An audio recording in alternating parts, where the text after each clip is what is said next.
Bro, setelah gue lihat-lihat perkembangan selama setahun lebih, gue jadi paham banget nih masalah umum yang sering dihadapin sama banyak orang. Salah satu masalah yang paling sering muncul adalah kurangnya kemampuan sosial yang baik.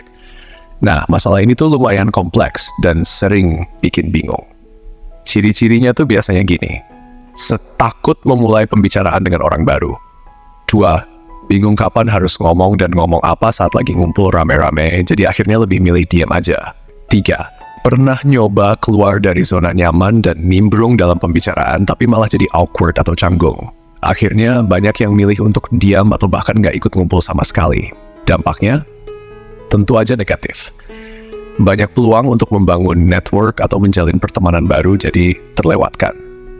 Lu juga bisa jadi ngerasa dunia lu sempit banget, cuma diisi oleh orang-orang yang itu-itu aja. Cari pasangan?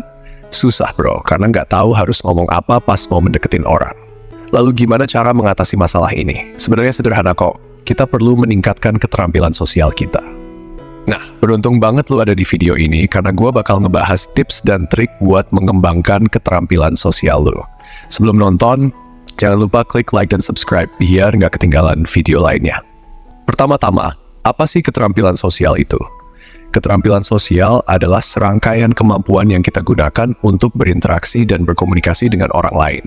Orang dengan keterampilan sosial yang baik bakal tahu kapan harus ngomong, kapan harus diem, dan gimana cara berinteraksi yang tepat. Mereka juga tahu apa yang dianggap wajar dalam situasi sosial jadi bisa mencegah kesalahpahaman dan konflik. Kenapa kita perlu mengembangkan keterampilan sosial kita?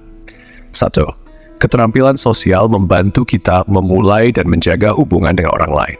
Lu bisa jadi pendengar yang baik dan terhubung secara emosional dengan orang lain, membuat hubungan jadi lebih dalam dan berkualitas. 2.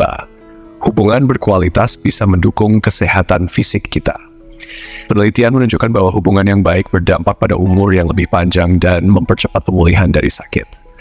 3. Keterampilan sosial memperbesar peluang sukses di karir. Kemampuan komunikasi dengan efektif di tempat kerja bikin lu jadi team player yang baik, sehingga performa dan hasil kerja lu sesuai dengan apa yang game diminta. Ini bikin lu lebih cepat dapat promosi atau apresiasi. Jadi, gimana cara mengasah keterampilan sosial kita? Cara paling sederhana adalah senyum. Senyum aja sama banyak orang, mulai dari rekan kerja sampai orang yang lu temui di berbagai tempat. Senyum itu cara yang bagus buat memulai interaksi. 2. Nyari bantuan. Jangan takut nyari bantuan. Kalau masalah lu udah parah dan mengganggu kehidupan sehari-hari, konsultasi ke profesional bisa jadi solusi. Ada layanan mentoring atau counseling yang bisa bantu lu mengatasi masalah sosial dengan cara yang tepat. 3. Berani bicara di tengah kelompok. Usahain ngomong pas lagi ngumpul-ngumpul. Jangan cuma jadi pendengar doang. Mulai dari hal kecil, cobain nimbrung di pembicaraan teman-teman atau rekan kerja. Perhatiin pembicaraan, terus go with the flow. Mengutarakan ketidaksetujuan dengan konstruktif. Belajar untuk bilang gak setuju dengan cara yang sopan dan konstruktif.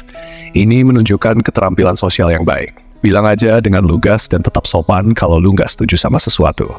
Ingat, bro, semakin sering kita latihan, semakin terampil kita dalam situasi sosial. Berinteraksi sosial dengan baik itu penting, karena bisa ngasih banyak keuntungan buat diri kita sendiri. Jadi, cobain langkah-langkah ini dan lihat perkembangan diri lu.